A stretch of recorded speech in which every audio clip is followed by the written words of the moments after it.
Shalom Varacham, mes chers amis, nous allons continuer notre étude hebdomadaire sur la parashat de la semaine. On va commencer avec quelques variantes. Tout d'abord, par rapport à la question qui se pose parashat Shmot, n'est-ce pas, Tafshin P, on commence les Shovavim HaKadoshim. Quand Akadosh Baruch gazar mashu ba'olam, ha'im ha'idei ishtadlut, efshar levatel ta gzera. Quand Akadosh Baruch a fait un décret, est-ce qu'on pourrait contourner, ou annuler ou faire en sorte d'adoucir le décret de par la ishtadlut, faire en sorte que, et à quel point? Alors la réponse à cela, Agamara omeret shatam sheparo gazar kol ben ayilod ayorat ashichur. On sait très bien que dans la parashat de la semaine, il est raconté que Pharaon a décrété que chaque né d'Am Israël doit être jeté au Yehor. Tashiru ou mishum sheraou hartumim sheolech leivaled moshe'an shel Israël ou maïmouloke. Donc ils ont vu ceux qui voient les astrologues, ils ont dit ah là on voit que le futur libérateur du peuple d'Israël il a un rapport avec l'eau, etc. Donc on va jeter à l'eau. En fait, il va être puni de par l'eau. On sait très bien, Moshe Rabbeinu, en fait, qui a été puni avec l'histoire du puits, du rocher, etc. Donc ils ont dit, tant qu'à faire, on va, comment dirais-je, précipiter les péripéties de l'histoire, raccourcir le délai. לכן גזר שזרק כל המאיור. זאת אומרת שכל הזריקה לאיור הייתה להיפטר ממשה, tout le but qu'ils ont jeté les nouveau-nés de Am Israël, et les Égyptiens, c'est pour se libérer de Moshe Rabbeinu, qui n'est pas de libérateur. Les Bassof ou Gadel Beveto. En fin de compte, c'est Pharaon 7, je ne sais pas comment il s'appelle. Il s'appelle Pharaon 7 parce qu'il y a une momie qu'on a trouvée à lui en Angleterre. C'est lui qui a fait grandir Moshe. Ça veut dire ceux qui vont te détruire, ils vont sortir de toi-même. La Madnou Mika, on apprend de cela, il dit le stapler. Kol Maase Enosh Tabour Lotav, Rabbi Yaakov Israël Kanevski, le papa de Raphaël Kanevski de la ville de Staple.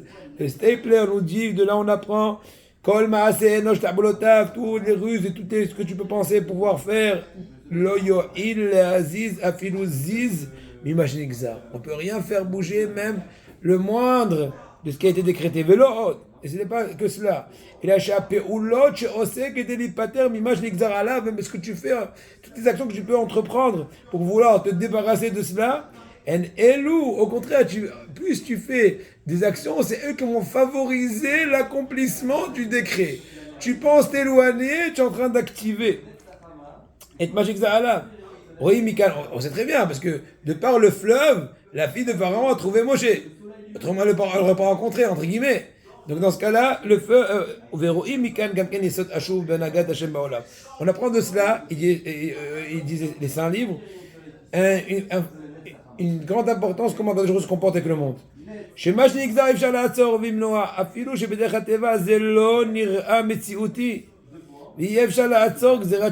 Donc en un mot, on ne peut jamais contrôler Gzerat Shamayim. C'est sûr que tu fais la volonté d'Hachem, tu ne pourras jamais craindre d'avoir à le moindre risque, le moindre mal. Quand tout ce que tu fais, c'est contre la volonté d'Hachem, il veut réussir une telle affaire, n'est-ce pas? Donc il dit si j'ai un peu trompé par-ci par-là, écoute, c'est Ishtadlut. Tout le monde fait comme ça, tout le monde est trompeur. On demandera un peu Mechila, donner un don à la Torah, et finito, on s'arrange avec Kadosh Baruch Hu. Avec l'ami, on le fera un petit bisou, il dirait à la veille de Kippour, s'il y a eu des choses, j'excuse. Je dis oui, moi aussi j'excuse, et on discutera plus tard. Oyete Kodem Siyu Matfila, Oyeter, il va sortir un peu plus tôt de la Tfila, parce qu'il faut qu'il ait un coup de fil urgent. Voilà. Oyeter, allez, il va faire des moudos, des fois tu dis, aujourd'hui, je vais pas étudier trop parce que j'ai des affaires à régler. Ah, ça y est, ouais, tout à l'heure, on a eu une épreuve, n'est-ce pas? Est-ce qu'on va continuer à discuter des affaires ou pas? J'ai dit non, laisse tomber tout, Akadosh Baruch Hu, je t'en préoccupe-toi de ça. Sans toi, c'est sûr que tu peux. Moi, c'est sûr que je peux pas. Donc pourquoi brasser du vent alors que je peux learner? Mahou, l'histoire, Inyan Zeh, she'en sieta d'ishmea klal, k'she'oseh neged retzono, k'she'osim retzon Hashem uvta'alo shatzia. Je vous dis un truc en vérité quand je lis ces lignes-là, je me rappelle d'une histoire avec ma grand-mère. Alaa Shalom. Quand ils étaient encore jeunes mariés, mon grand-père et ma grand-mère. Mon grand-père, à la Vachalom, il travaillait dans le camp militaire américain à Meknes. Et donc, il avait une bicyclette nouvelle qu'il a achetée pour passer la montée du Camp Blanc. Celui qui connaît, c'était vraiment une montée. Gitzo. Et voilà qu'après 5-10 minutes qu'il a quitté, il revient avec le vélo cassé. Et ma grand-mère, il a dit, mon grand-père, ah, je t'ai précipité au travail. J'ai pas eu le temps. Apparemment, mon grand-père, il a pensé, c'était apparemment le premier temps du travail, il voulait faire ses preuves. Il a pensé mettre des filines dans une entracte là-bas. Je sais pas exactement l'histoire. Ma grand-mère, elle a pu froid aux yeux. Elle a dit, tu vois, c'est la punition. Quand on va au travail avant de prier, c'est ce qu'il y a. Bon, incroyable. Ça peut, une autre anecdote, une fois, mon grand-père à la Shalom, il a prié, il est venu à la maison, il était encore étalé de filines. Et il y avait un arabe qui est venu taper à la maison pour faire des travaux, je sais pas, un peintre, j'en sais rien. Quel arabe il a vu, le pauvre il est devenu blême. Il dit, qu'est-ce qu'il y a? Il a dit, mais j'ai l'impression que tu es en train de te faire des seringues, des trucs, voilà, des filines en haut, trucs, il a eu peur. Bon, c'était une anecdote. Je veux remercier Akadosh Baruch Hu. Ce soir, c'est une soirée très spéciale. Or, les Yud Gimel Tevet Tavshin Pe He. Exactement comme ce soir, j'étais pas là, j'étais dans la salle de fête. Ça fait 25 ans, je me suis marié. Comme ce soir. Aujourd'hui, mes jeunes Talmidim, ils me disent Rav, je suis parti avec ma femme pour 2-3 jours de noces, toutes les années. Voilà, bon, je me roche collais, resté plus tard que d'habitude, le soir des 25 ans de mariage. Parce que, bon, Hachem, c'est le véritable mariage. On s'est marié pour, ben, Hachem, propulser la Torah. Bon, en tout cas, maintenant, on passe, après cette introduction sympathique, à l'étude du sujet que vient de développer à nouveau le Sefer Ye'erav Alafsihi Alecha, etc. de Rav Itah sur Parashat Shemot. Le titre que j'ai donné à ce premier Amar de Parashat Shemot est Hanhagat Shamaim Lefi Signon Hamanhig. C'est-à-dire que les cieux se comportent envers nous de la même façon que se comporte le dirigeant actuel de la génération.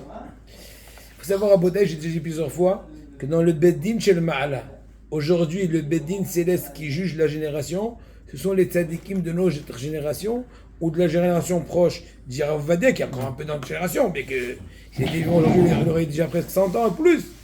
Plus de 100 ans. Pourquoi? Parce que seuls eux sont conscients des faiblesses de notre génération et ils savent nous juger à bon escient. Mais en tout cas, allons-y. Le pasuk dit Vaya'an Vayomer Ve'en lo ya'aminu li v'lo yishma'u beqoli ki omru lo nir'a elecha Hashem. Lorsque Akadosh Baruch Hu essaye de convaincre Moshe Rabbeinu, l'humble des humbles, de lui dire allez, c'est toi qui vas être le libérateur. Il dit Hachem non, envoie avec celui que j'ai l'habitude d'envoyer, qui ça, Aaron, etc. Et entre autres, il lui dit en fait, Hachem, je dis la vérité, il risquerait de ne pas me croire. C'est une blague, imagine, c'est déjà 210 ans, quoi, en fait. Au moins 210 ans selon le compte le plus petit. 210 ans qu'on est là, imagine donc quelqu'un qui vient illuminer, leur dit Oura, oura, c'est la fête, on va sortir. Il dit attends, combien de temps, regarde, on est vraiment dans le sombre. J'ai dit aussi ce matin dans le shiur, une des raisons pour laquelle Akadosh Baruch Hu n'a pas dévoilé la fin de l'exil, c'est parce qu'il ne voulait pas qu'on se désespère. Et de par ailleurs aussi nous donner le mérite de languir à tout instant la Géoula. En tout cas, Moshe Rabbeinu dit à Akadosh Baruch Hu, il risquerait de ne pas me croire, de ne pas entendre ma voix. Ils vont me dire que Hachem ne s'est pas apparu à toi. Point. C'est le pasouk en question. Dans le Midrash Rabbah, sur ce pasouk-là, il a mentionné que le Midrash fait une remarque. Moshe Rabbeinu, excuse-moi, tu as mal parlé. Il dit le Midrash, nos sages. Pourquoi? Je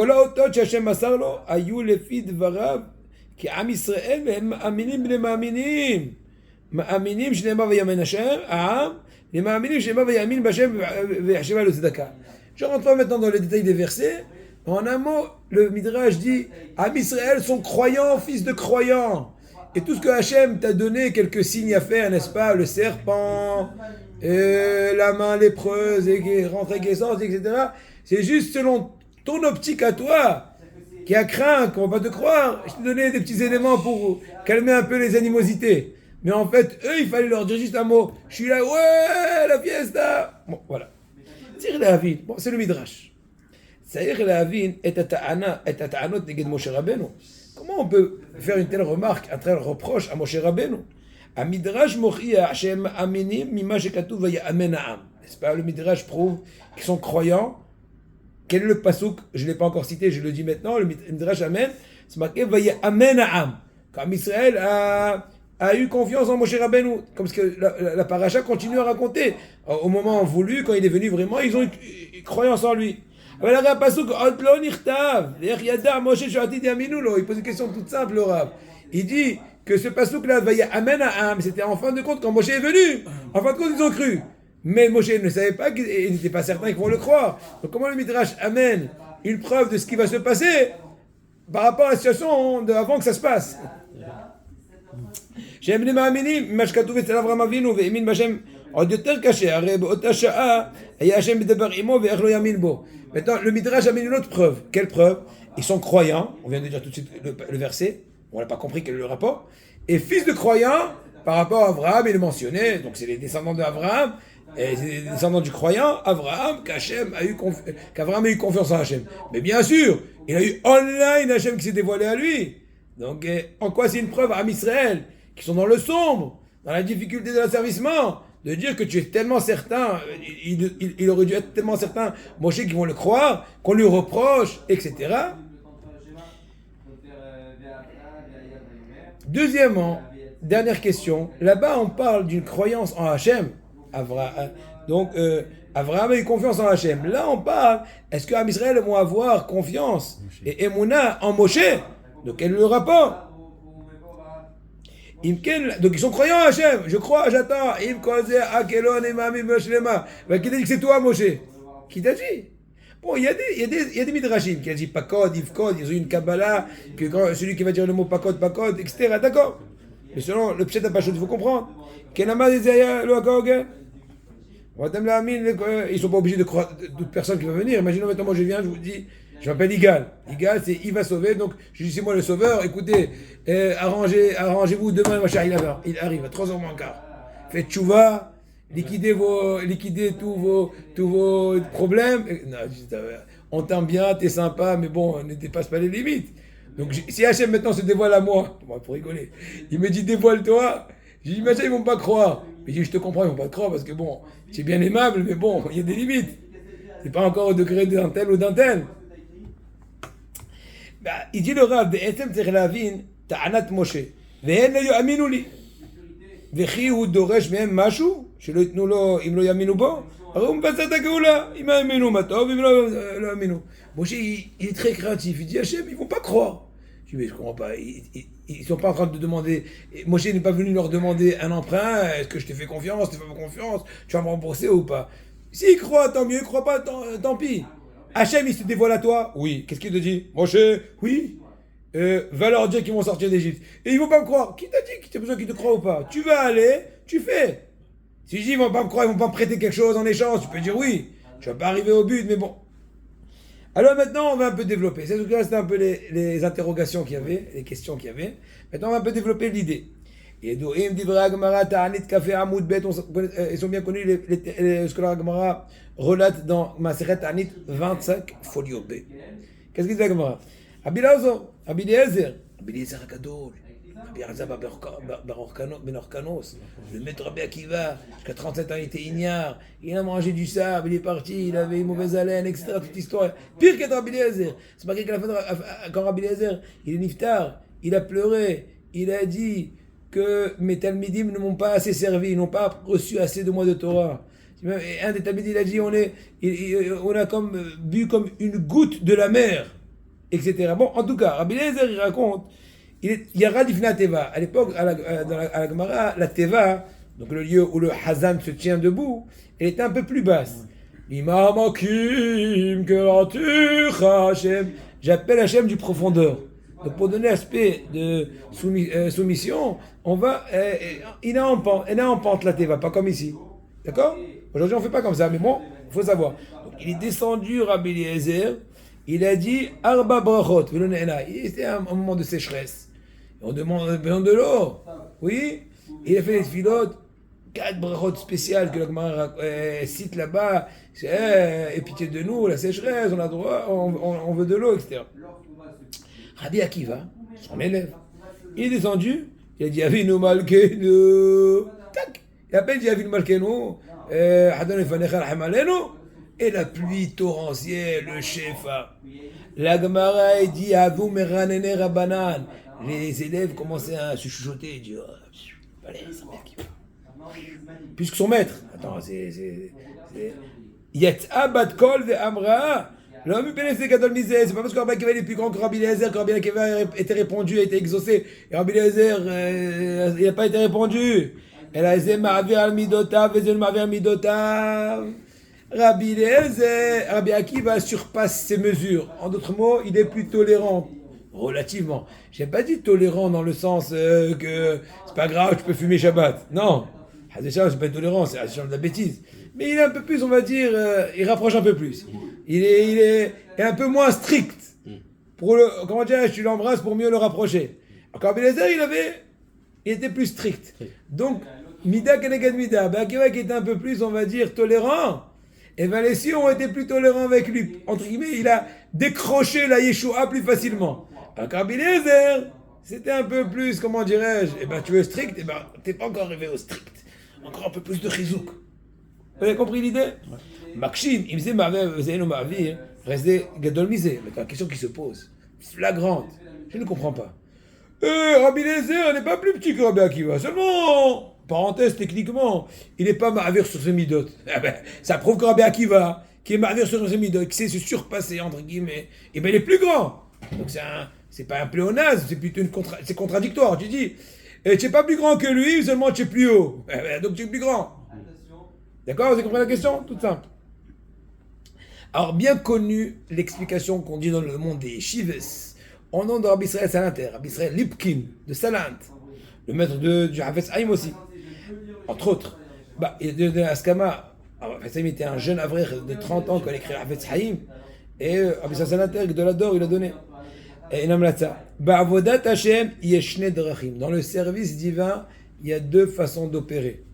Et Kulam Ahovim, Akol Kadosh, quoi. Primo, Ikov Vadin et Tahar. C'est une expression qui veut dire on va selon la stricte loi.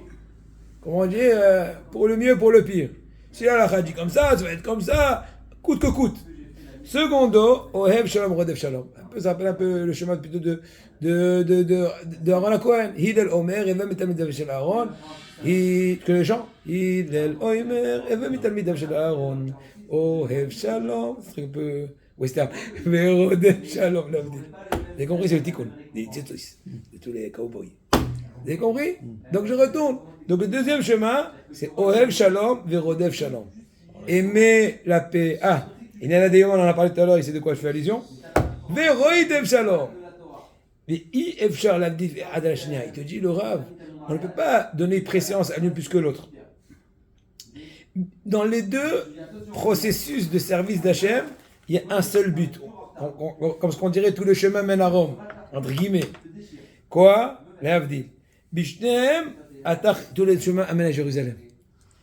Atachlit ahat.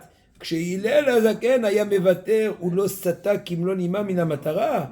Quand il est azaken, qui était, on va dire, un peu plus tolérant, ça rappelle un peu Rabbi Akiva, ça ne veut pas dire qu'il a un yacht bougé de la Torah, un petit chouet, rien du tout. Fidato efshalagia liyad l'orag bekavayashar. Des fois, on peut arriver.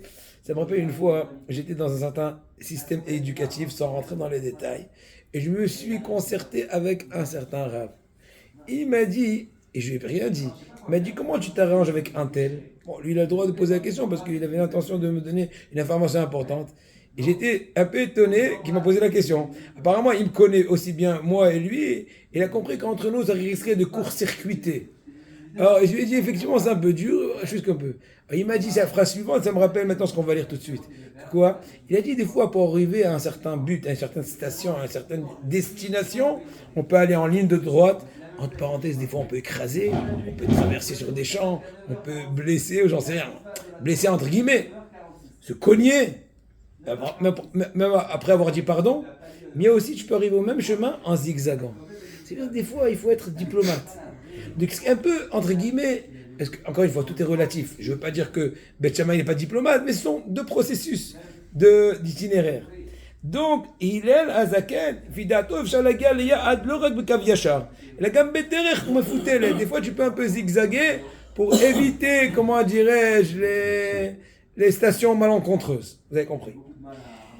Au Ev d'Abiriot, Karvan la Torah, quand tu aimes les créatures et tu les rapproches de la Torah, d'ailleurs, c'est aujourd'hui dans notre génération, c'est ce qui marche le plus. En tout cas, ce qui est plus nécessaire J'ai pas dit que c'est l'idéal, mais bon, aujourd'hui, c'est la nécessité de la génération. On est une génération, comment dirais-je, méfounekette, gâtée, on est sensible, etc. Vu les tentations. Zélo amamiout amuteret al ikara Torah. On ne parle pas qu'on est populaire et donc tout le monde est bien, tout le monde est gentil. Am Israël, aïe, non, j'ai pas dit ça. Les ma'ana shalom. Et la derich mevusseset ubtu'a lagi al ya'ad.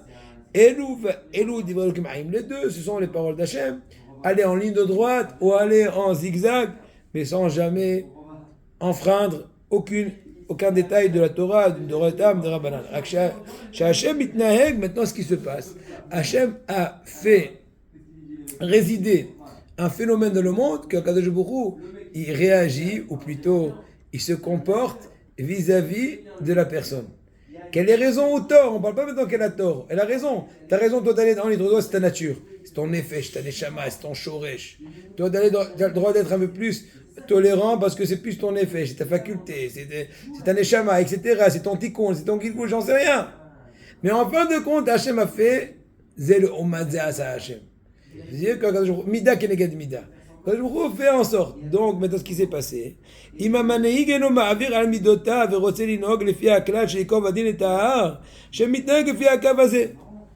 donc si maintenant le dirigeant, il a décidé de diriger son peuple, sa communauté, selon la ligne droite, selon la stricte loi, c'est bien, mais ça appelle aussi en répondant, quand tu vas faire une requête, ça va être selon la stricte. Tu mérites pas, oui ou non. C'est pas une punition, c'est un stratagème qu'Hachem a voulu.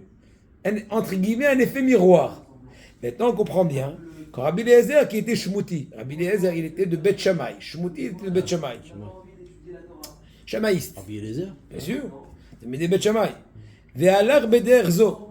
Rabbi Eliezer ben Orkanos. Donc il a pas la possibilité de faire descendre la pluie. Pas parce qu'il n'a pas de mérite. Oh, combien de mérite? Je vous raconte un tout petit peu sur lui.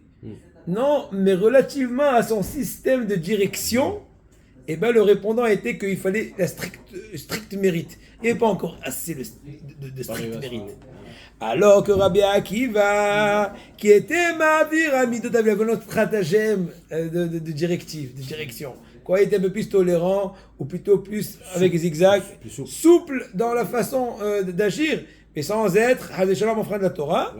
Gam Hachem, donc Hachem relativement aussi un peu souple. C'est vrai qu'il vous manque encore quelques petites mitzvot pour pouvoir faire le contrepoids contre les avérotes pour mériter la pluie. Allez, on arrondit les angles. De même que toi, quand tu as rapproché un bon juif qui est loin de la Torah, tu as pas dit tu veux pas de Philippe? Ah, tu sais quoi? Tu vont t'écraser. Il s'en va. Il dit non, mais c'est bon. Tu n'as pas fumé au lieu de 5 clopes Shabbat, tu as fumé que 4 clopes. C'est tzaddik, bénis-moi. Mais c'est.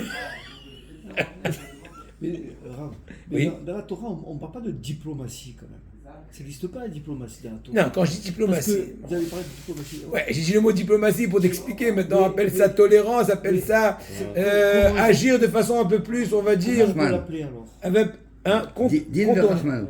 Oui, voilà, si tu veux. Ouais, il y a la din, il y a la rigueur, Ouais. et la rahmanout. Je sais même dans des foyers. Il y a des fois dans des foyers, un papa, il est strict. C'est pas qu'il est méchant, il est très bon peut-être dans son fond. Mais sa tête, elle est construite avec l'aspect strict. Je comprends pas. Il faut la tefila. Tu vas t'as un problème. Je dis, mon fils, je t'ai pas fait la tefila. Les enfants, ils sont partis. Les deux, ils ont raison. Maintenant, est-ce que les enfants, ils vont supporter ou pas? Autre question, c'est d'air. Maintenant, on s'entre dans les détails. Mais l'idée, les deux peuvent avoir raison. Ouais. Mais encore une fois, ça dépend avec qui tu as affaire. Voilà. Si tu as un enfant qui est comme de la pâte à modeler, je dis, oh, ce bouc, proche de c'est dur pour moi la religion. Alors que ça dépend. Même plus que cela, je vous dis plus. Même dans la même famille, il y a plusieurs façons. Ouais. Un, ça marche, les menaces, entre guillemets. L'autre, il faut rien que faire. Coucou, moutsi. Ça dépend chacun. Bon, vous avez compris. Du moins l'asperge. Vine. Yadoua. Chez Moshe Rabbeinu. Prinato. Je me rappelle pour un peu faire rire. 2-3 heures avant le mariage. Ça fait 25 ans, imagine-toi. Ça passe vite, je peux vous le dire. Bon Hachem, j'ai essayé de faire mon mieux pourvu que je continue pour l'honneur d'Hachem. Ma femme, donc ma future femme, c'était encore Kala, et m'envoie dire par son frère, je sais pas comment, elle m'envoie un message. Viens tôt pour les photos, comme ça on va pas rater. Je me suis dit dans mon cœur, ouais, commence déjà. Ça va, après on s'est arrangé. Au début, ça. Bon, c'est un peu pour rigoler. והנה ידוע שמשה רבנו בחינתו הייתה ייקוב הדין טהר. Eh ben, bonjour. Moshe Rabbeinu, il est plutôt Bet Shammai, relativement, il est plutôt Rabbi Eliezer ben Orkanos, il est la stricte rigueur. Et comme ce que la Gemara relate dans Sanhedrin Vav Amud Bet. Velo haya yachol lisbol et hara. Moshe Rabbeinu, il était allergique au mal, allergique entre guillemets, spirituellement parlant, n'est-ce pas? Ou là, il s'est caché le ouvda chez nous là. Il veut dire une petite explication, le Rav. Shalita Hashem le bénisse, Rabbi Gabriel ben Luna Ita Hakaratatov. Je lui dis de temps en temps, je lui parle. Ces derniers temps, j'ai pas eu l'occasion. Je dis, Rav, on te bénit, que la lumière à tes yeux, la santé, ça fait plaisir. Comme moi, ça aussi, ça me fait plaisir quand on me dit qu'on a dit Midivrei Torah. Du moins, pour eux. Ou là, il s'est caché le ouvda chez nous là de Maoul. Peut-être le fait que Moshe Rabbeinu est né circoncis, de naissance, n'est-ce pas? Shaflo Orla Tivit lo Davkabo Vayakulotov. Moshe était le symbole de l'extrême bonté, perfection. La preuve que même l'action du Brit Mila, circoncision, enlever les petits chouïas de Orla, du surplus de peau, il n'avait pas. Donc quand on est complètement parfait, en général ça se passe en classe aussi, l'Avdil. En classe, les éléments brillants, ils camouflent tous ceux qui sont moins forts. Ils ont les bonnes questions, un truc, et le pauvre, il a réfléchi pendant un quart d'heure, il se calme le doigt, puis le doigt, il dit « Mais non, maîtresse !» Ah là, je suis dégonflé le pauvre. Mais l'Avdi, c'est juste un exemple. Donc Moshe Rabbeinu, il était complètement tov. Al-Ken Shera'a Ish Mitzri, mais on comprend aussi dans la parasha de la semaine, Shmoïs, quand il a vu Ish Mitzri Makeish Evri, n'est-ce pas? Toute l'histoire qu'un certain Mitzri qui est parti avec une Shlomit Bat d'Ivri, il a eu une relation avec elle, et Moshe Rabbeinu, il a vu que le lendemain, quand le Mitzri s'est rendu compte que le mari de la bonne dame, et il s'est rendu compte comment ça le frappait, Moshe Rabbeinu, il supporte pas, comment dirais-je, le Hoser Yosher, le manque de droiture. Il a dit Shemam Forage, il a tué sur place, n'est-ce pas? C'est marqué qu'il a vu, tous les descendants à lui qui n'avaient rien, il dit Walou Hadar, Chaoui, il a rien, il a fait, comment dirais-je, il a irradié spirituellement, etc. Puis aura les filles à Vanato. Alors, j'explique aussi un très beau malheur sur ça. Qu'est-ce qui s'est passé exactement avec ce Mitri là? En tout cas, les filles à Vanato, il y a Adif Lavlik ou les Sha'er Bebet Paro, qui est des Shouchal Azor Leha. Faites attention, Rabotai. Moshe Rabbeinu, il n'est pas juste strict. Ça lui a coûté très cher. Une fois que Pharaon, son parrain, ou je sais pas quoi, son tuteur, il s'est rendu compte que Moshe, il est en train de faire Far West. Il a poursuivi, n'est-ce pas? Donc Moshe Rabbeinu, ça lui a coûté cher cette justice qu'il a mis. Il était prêt à aller jusqu'au bout. Moshe Rabbeinu, c'est la rigueur, c'est Bet Shammai, c'est Rabbi Eliezer, c'est un des deux chemins qui sont les deux bénis, mais c'est un chemin de la rigueur. Je suis obligé de dire que Moshe Rabbeinu peut être complètement conscient de l'enjeu que cela a causé, comme ce qui s'est passé réellement. Que voilà, maintenant, Paro le poursuit, ils ont essayé de lui couper la tête, n'est-ce pas, avec le bourreau, et son cou est devenu en marbre, etc. Donc c'est pas... Moshe Rabbeinu était assez intelligent pour prévoir le risque et le péril de cela. Il était prêt. Pourquoi? Encore une fois, de par sa nature, dit perfection, dit rigueur, dit je vais jusqu'au bout. Quoi que ça coûte. Echa, Lomar, chez Loaya Mesougal, il y a l'expression qui s'appelle Ikov Adin Tahar, c'est une expression qui veut dire que la rigueur, le din, va percer même une montagne. Ikov Adin Tahar. Il a dû fuir à Midian des dizaines d'années. Mais là-bas, encore une fois, de nouveau, Moshe Rabbeinu exprime de nouveau sa rigueur, quoi. Il voit des bergers qui sont en train d'embêter la fille de Yitro, Tzipora. On raconte même qu'ils ont essayé de la jeter dans le puits parce que Yitro était un traître, entre guillemets, parce que il était au début idolâtre et maintenant il a reconnu l'unicité d'Hachem, etc.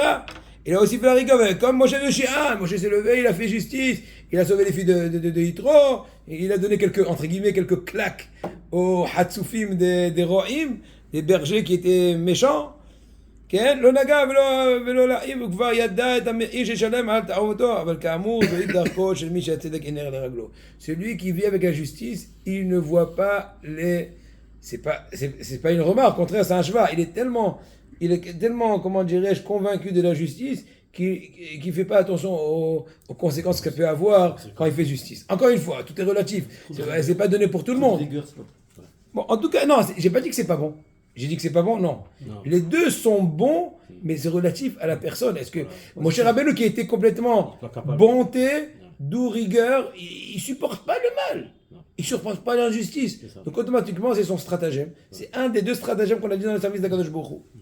וזה היה הסיבת סירובו של משה לקבל עליו את תפקיד ולטעון ואין לו יאמינו לי. Maintenant on comprend la profondeur de la chose. Moshe Rabbeinu a refusé le rôle d'être celui qui va annoncer, réjouir Am Israël. Je comprends pas. Am Israël déjà souffre pendant 210 ans. Et toi, tu as la émouna qu'Hachem s'est dévoilé à toi. Tu as l'honneur, le privilège, le bonheur et le mérite de venir dire à Israël, oyez, oyez, citoyens, finito la comédia, on va sortir demain, la fiesta, ouais, Shema Israël, Hashem Elokeinu, viva Kadosh Baruch Hu, Kadosh Baruch Hu. Il vient par an, on regarde par le fenêtre, il dit, tais-toi, non, on va demain, on va, une seule solution. Non, moi je lui dis, non, écoute, ils vont pas me croire, je comprends pas. Je t'ai pas demandé de leur faire un emprunt pour qu'ils vont te croire, est-ce que tu es solvable ou pas, va, dis-leur. Ça marche, tant mieux, ça marche pas, tu as fait la volonté d'Hachem. Toi, tu crois que je t'ai dit? Non,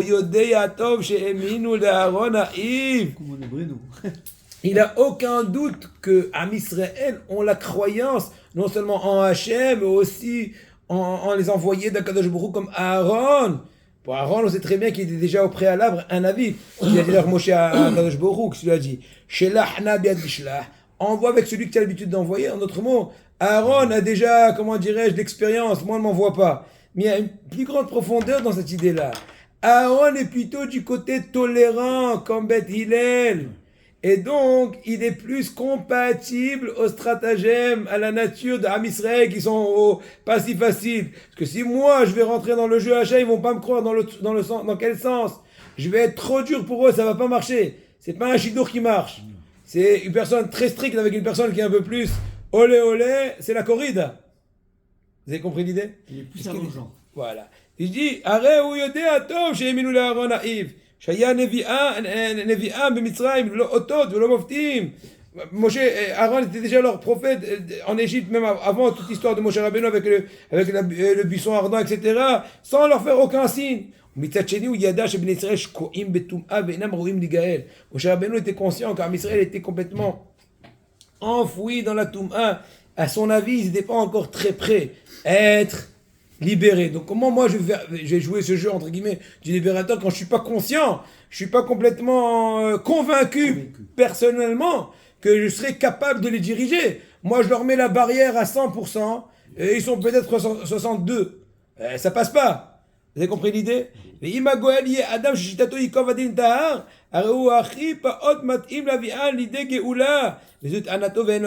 Donc comme Moshe Rabbeinu dit, ils ne vont pas me croire, dans le sens que je vais être trop dur pour eux, je vais mettre la barre trop haut. Et là, Hachem ne s'est pas dévoilé à toi dans quel sens? C'est pas, on a du mal à croire que c'est toi qui es le dirigeant adéquat à notre niveau, on n'a pas le même tempérament, entre guillemets. Donc Hachem c'est Yudke Vavke. Lo nira lecha Hachem, c'est pas marqué Elohim. Hachem, Yudke Vavke. Yudke Vavke, Rahamim. La miséricorde, c'est plutôt le chemin, entre guillemets, de la tolérance. Pas Ikov Adinetar. Donc, Midat Amim, lo tishlah Adam minasug shalcha. וכוונתו הייתה שהשם ישלח את אהרון שהיה אוהב שלום רודף שלום. Donc Moshe Rabbeinu il a dit à Hachem, il est en train entre guillemets de convaincre Hachem d'envoyer plutôt Aaron son grand frère. Mais à part le fait qu'il avait un souci de l'honneur de son grand frère, qui était plus grand que lui de 3 ans, mais encore, il est plus adéquat. Il sera mieux manipulé. On sait très bien que tout le monde n'est pas apte à manipuler toute communauté dans tout lieu et être aussi bien directeur d'école et rabbin de communauté et roche kollel et roche yeshiva on peut pas tout. Chacun il a une affinité, chacun il a son but. Baruch Hashem, c'est la richesse d'Am Israël. C'est comme dans la guerre. Il y en a qui sont dans les tanks, l'autre il est dans l'aviation, l'autre il est dans le sous-marin et dans la marine militaire, etc. Donc c'est très logique de dire que plutôt Aaron est plus adéquat d'attirer vers eux la miséricorde. Parce qu'ils en ont besoin, parce qu'à mon avis, ils ne sont pas encore aptes sur la stricte loi de sortir d'Égypte. Donc comment je vais leur dire quelque chose que selon ma conception, je ne me sens pas capable de pouvoir les diriger.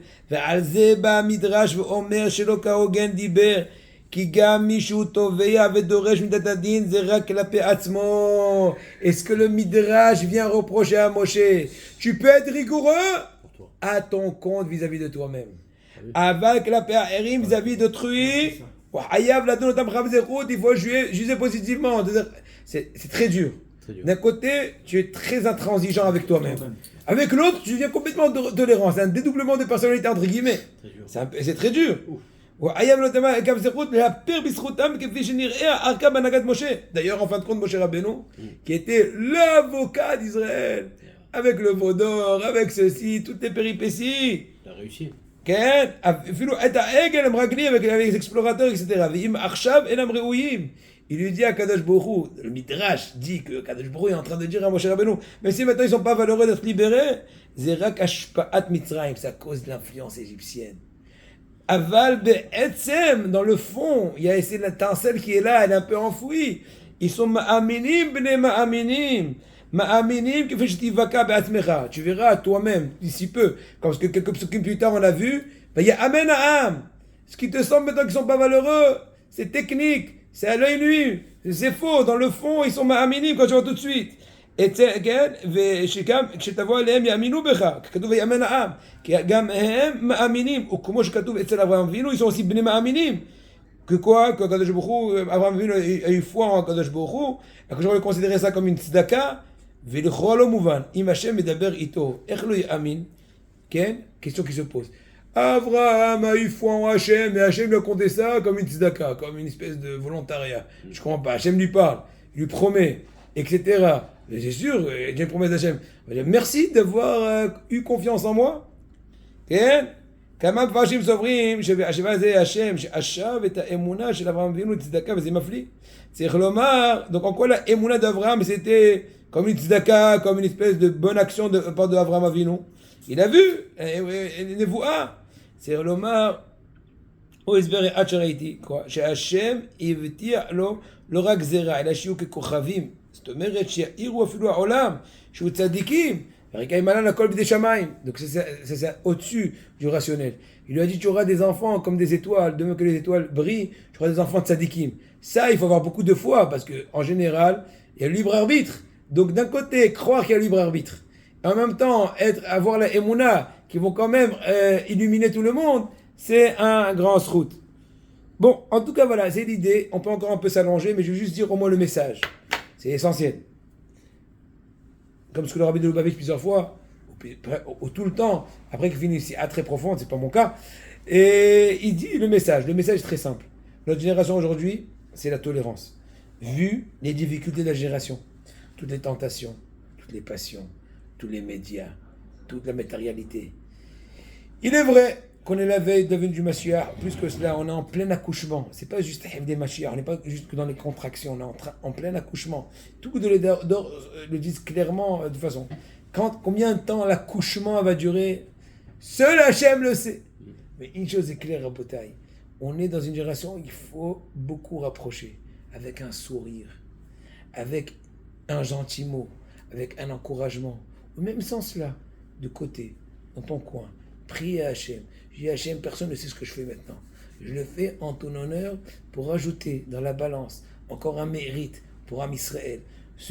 En cela, ce chemin de tolérance qui est la nécessité de notre génération, c'est le seul moyen, Be'ezrat Hachem, d'amener Mashiach Tzidkenu B'Mamenu. Amen. Amen.